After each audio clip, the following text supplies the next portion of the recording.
ఒక చిన్న పల్లెటూరి పూరి వాకిట్లో బొద్దుగా ఉన్న ఒక కోడి ముద్దుగా ఉన్న తన పిల్లలతో ఆడుకుంటూ ఉంది.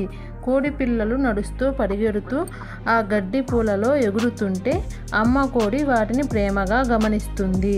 అయితే ఊహించని విషాదం అప్పుడు జరిగింది. ఒక కుక్క వాటిని గమనిస్తుంది. ఆ కుక్క మెల్లిగా వచ్చి ఒక్కసారిగా ఒక కోడి పిల్లని తన పంజాలతో పట్టుకొనగా మిగతా పిల్లలు భయంతో చెల్లాచెదురవుతాయి. అప్పుడు ఆ అమ్మ కోడి తన డొక్కలు ఎగిరేలా ఆ కుక్క వెంట పరిగెడుతూ ఉంటుంది. ఎంతటి భయంకరమైన కుక్కైనా తన పిల్లల కోసం ఆ కోడి ధైర్యంగా ఎదురుపడుతుంది.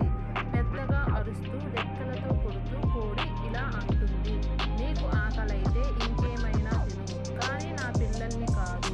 వాళ్ళు నా గుండెల్లో శ్వాసగా ఉన్నారు. తిన్నావంటే అది ఒక చిన్న కోడి పిల్ల కాదు, ఒక తల్లె గుండె తిన్నావు. కుక్క ఒక్కసారి ఆ మాట